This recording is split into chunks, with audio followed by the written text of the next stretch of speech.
Hello, Creek family, and welcome to Creek Talk Zoom. I'm here with Jim Berkman, who is the Director of Public Works for the City of Coconut Creek, and we're going to talk about recycling.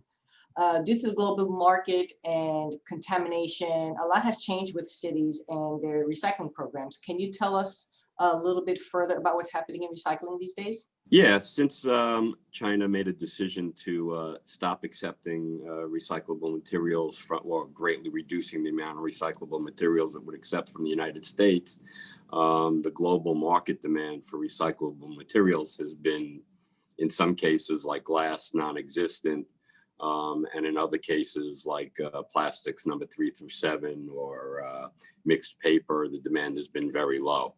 And so finding places for it to go in the global marketplace has been very difficult. And how about contamination? How does contamination affect the whole new recycling programs? Well, contamination is a huge problem, especially at the municipal level. When they pick up a cart and that cart is full of materials that are not part of the program, that are not recyclable, like pizza boxes that have grease all over them, or diapers that have been used, or things like that. It just basically contaminates the entire load of materials. In Coconut Creek, that percentage is about 30 to 40%, okay? Which means 30 to 40% of everything we send to the recycling facility will end up in the landfill, yet we will have paid the recyclable cost, which is very high. So it defeats the whole recycling process in many cases when it comes to contamination. So what are some of the upcoming changes with our recycling program? So what we've done is we've made the decision that all our recyclable materials, along with all our regular trash, will go to the waste energy plant in Davie, the Wheelabrator Waste Energy Plant. And what happens with the materials once they get there?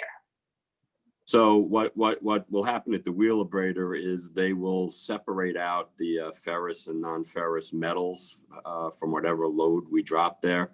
And of course, get recycled back into the marketplace. And the rest will be incinerated in a manner that creates energy, which is further used to provide electricity to roughly 38,000 homes in Broward County. Mm-hmm.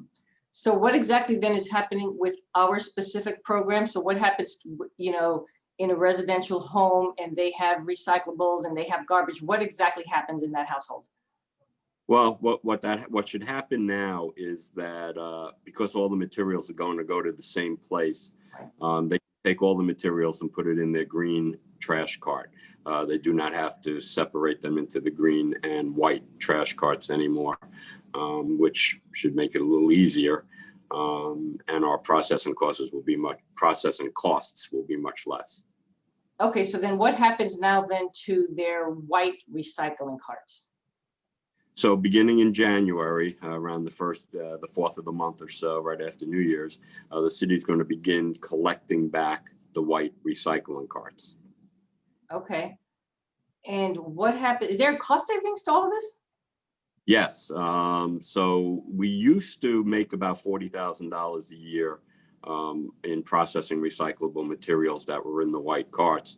But now, due to the low market demand and the contamination, we're paying about $200,000 a year instead of making $40,000 a year.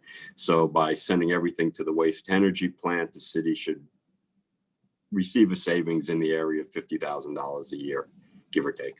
Okay. Now going back to the households, if you're taking away the white carts, there's still families who may need the space for garbage and recycling. So you're going to take away one cart. So what happens to all that excess? What can they do to supplement?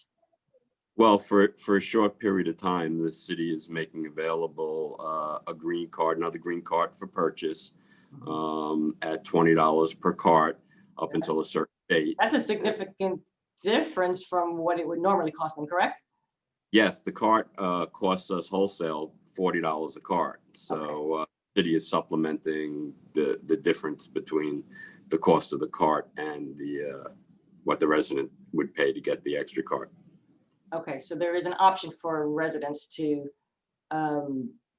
purchase another cart if they need another cart. Yes, but what? There's a limited time by which they can get it Okay. at the savings price. So Okay. it should be.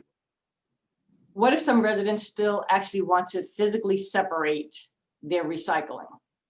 What can they do? Is there an option? Yeah, they can do that. The city is opening its first recycle right drop-off center here at City Hall, adjacent to the police department. It's going to be open Friday through Sunday from 8 a.m. to 4 p.m. And any resident or commercial business in the city of Coconut Creek is welcome to come there and use it.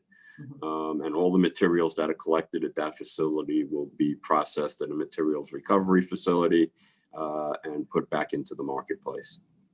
So if a resident comes to that facility, to the drop-off location, do they have to separate their items before getting there? Yes, the items should be separated before getting there. There will be separate dumpsters, one for cardboard, one for plastics, and one for aluminum and steel cans. So that definitely helps with the whole contamination issue. Yes, the whole purpose behind it is to eliminate the contaminant issue so that the materials that are actually getting sent to the materials recovery facility are pure. Okay, so just to recap, residents will now put all of their garbage into one container. Correct. The green one. The green one. They have the option to purchase another cart. Correct. At a reduced price of $20. Right. Or they have an option to go to the drop-off center. Correct. Okay, great. So if they want further detail, they can always go to our website, which is coconutcreek.net/recycle for further information, or they can call your office. What's your phone number? 973-6780. Excellent. Well, thank you so much for the update. Appreciate it. You're welcome. Thank you. Okay, I'll see you soon. Bye. Until next time.